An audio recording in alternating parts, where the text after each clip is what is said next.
आप इतने बड़े हो गए इंद्रजीत जी, जिन लोगों की बदौलत आज उस सिंहासन पर आप बैठे हैं, आप अय्याशी कर रहे हैं, देश को लूटने का काम कर रहे हैं। बड़े बड़े शहंशाह आप जब गाड़ियां का काफिला चलता तो ऐसे लोगों की छाती थराती है। आप इन लोगों के वोट की ताकत से हैं, ना कि कोई आप तलवार की लड़ाई जीत के आए, ना कोई मेडल लेके आए हम।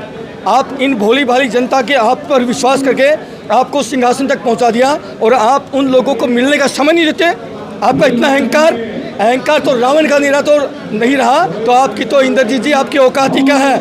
ये इलाके की जनता जाग चुकी है भाई साहब। मैं देख रहा हूँ आज लोगों के अंदर जो आक्रोश था, जो इनके अंदर चेहरे के अंदर जो एक रोष था, गुस्सा था, इनका देखते बनता था साहब। मुझे यकीन है इंद्रजीत जी आपकी उल्टी गिनती शुरू हो चुकी है।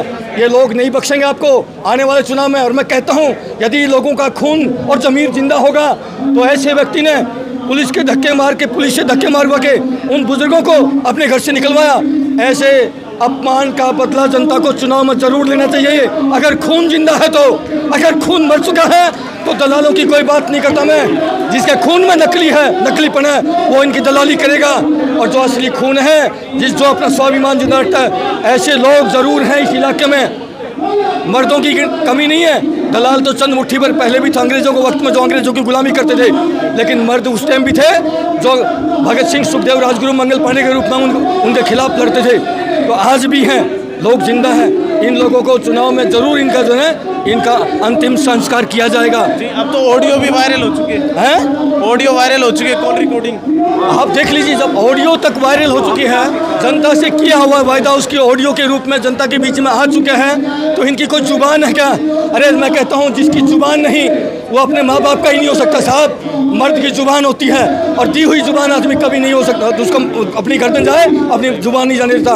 ये मर्दों के नाम पर धब्बे। मैं कहता हूँ अगर मर्द हैं रावजिंदर जी, ये सूबेदार वीर सिंह चौहान सवाल पूछता आपसे, अगर मर्द हैं तो भगवानपुर को हॉस्पिटल दीजिए और कल से ही यहाँ पर हॉस्पिटल का काम शुरू करवाइए। अगर मर्द हैं तो हिजड़ों की तो बहुत सारी घूमती हैं ढेरें, ठीक है। इसलिए मर्द बनिए। इन लोगों के साथ में आपने विश्वासघात किया है, ये लोग अभी भी आपको माफ़ कर सकते हैं, लेकिन आपने काम नहीं शुरू किया तो फिर मैं ज़रूर आऊँगा और इनके अंदर आग फूकेंगे साहब। और चुनाव के वक्त में आऊँगा मैं और इनको बताऊँगा कि यदि आपका खून जिंदा हो तो आप इसको सबक सिखाइए। मैं खुद आऊँगा, मैं बिल्कुल चुनौती देता हूँ। और कि अगर नेताजी आपके अंदर ज़मीर जिंदा हो तो ये काम करिए, नहीं तो हम आपके खिलाफ, मैं अपने चरखी दादरी से आता हूँ और आपके खिलाफ आऊँगा मैं।